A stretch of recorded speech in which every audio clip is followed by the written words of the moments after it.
Do you love most about your family? Kung gusto mo raw mapasaya ang buong mundo, umuwi ka sa iyong bahay at mahalin mo ang iyong pamilya. Yan ang sabi ni Saint Mother Teresa of Calcutta. Pamilya. Ngayon po'y kapistahan ng banal na pamilya ni Jesus, Maria at Jose. At ang ating ebanghelyo galing sa Luke chapter 2, verse 22 to 40, kung saan dinala ni Jose at Maria ang kanilang anak na si Jesus doon sa Jerusalem. Malayo ito. At inoffer, present sa Diyos. Nakita ito ng dalawang matanda, si Simeon at Ana. At ang sabi ni Simeon, sinabi sa kanya ng Espiritu Santo na hindi siya mamamatay hanggat hindi niya nakikita ang Mesiyas. Nang makita niya ang sanggol, kinuha niya ito sa kanyang bisig, nagpuri sa Diyos at ipinahayag ang pagliligtas at ang kaliwanagan dala ng sanggol na ito. Pamilyang may pananampalataya.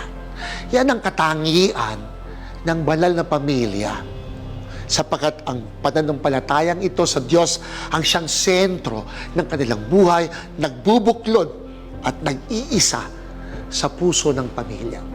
Hindi lamang ito para sa Holy Family.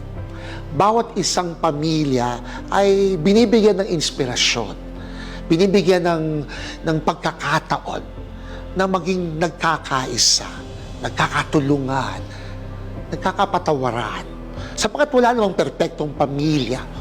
Pero naroroon kung ang Diyos ang sentro, nagkakaroon ng pagkakataong magkaisa ang puso't diwa ng pamilya. Naalala ko lamang aking mga magulang kung saan tinuruan kami na magdasal, magrosaryo, ang lingguhang tumungo sa simbahan, maging alerto sa misa, pagpahalaga ng araw ng Diyos sa aming buhay, at ang makinig sa salita ng Diyos. At pag-uwi sa bahay, siguro yun din ang pamantayan ng aming pagiging pamilya, salita ng Diyos. Pero hindi perpekto ang aming pamilya.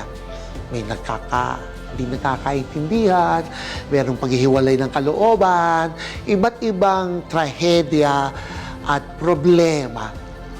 Pero ano man ang mangyari, naroon ang pananampalataya, nagbibigay sa amin ng pag-asang malalampasan ito. Hamon sa atin na magkaroon ng relasyon sa Diyos bilang pamilya. At ang pananampalataya ay nagpapatibay ng ating mga pamilya. Manalangin po tayo. Diyos Ama, ang siyang nagbigay sa amin ng pamilya. Salamat sa bawat isang tao, kabahagi ng aming pamilya. Sa aming mga pagkukulang, buuin mo kami. At sa aming mga pangarap, samahan mo kami. Patnubayan ng Diyos ang bawat pamilyang Pilipino. Happy New Year po sa bawat isa. Mabuhay ang pamilya.